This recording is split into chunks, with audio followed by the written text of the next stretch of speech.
We know what the universe looks like today, and we have a pretty good idea how it started.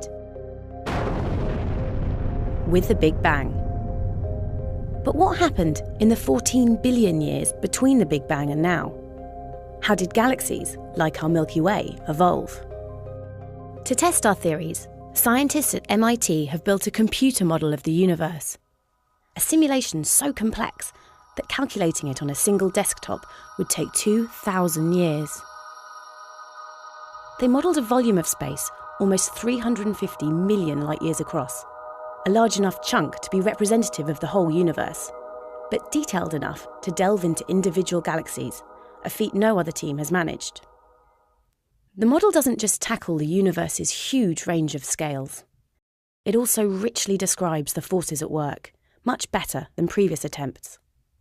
By factoring in the laws of physics and a variety of theories about how gases cool, stars evolve and black holes grow, the model recreates both the galaxies and stars we can see and the dark matter and dark energy that we can't. The simulation starts just 12 million years after the Big Bang, when things start to get interesting. Dark matter clusters together under the force of gravity. If we could see it, it would look like a web. In fact, scientists call it the cosmic web. Where dark matter is densest, shown as bright pink spots, ordinary matter also clumps and forms into galaxies. Now we're looking at the ordinary matter. Blue shows relatively cold clouds of gas, where stars form. Green is warmer gas, while red and white show hot regions around the most violent galaxies. Supermassive black holes grow at the centre of these. As they gobble up matter, they superheat the material around it, blowing out gas in these violent white bursts. Over time, this enriches the space between galaxies with warm but sparse gas.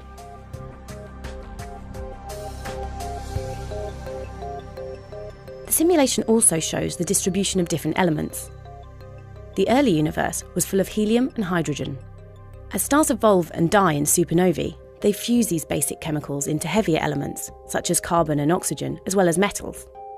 The violent bursts around black holes spread these elements across space, the pink clouds you see here.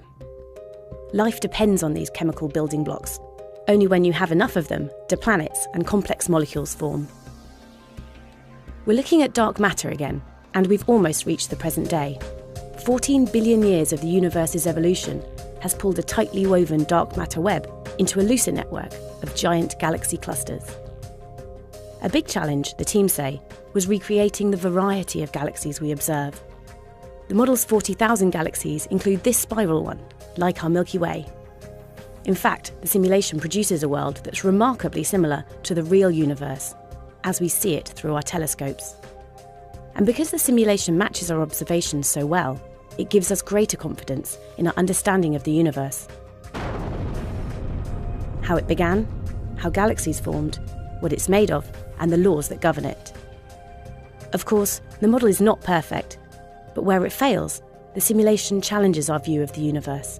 It begs the question, if our descriptions don't match what we see, what might we yet be missing?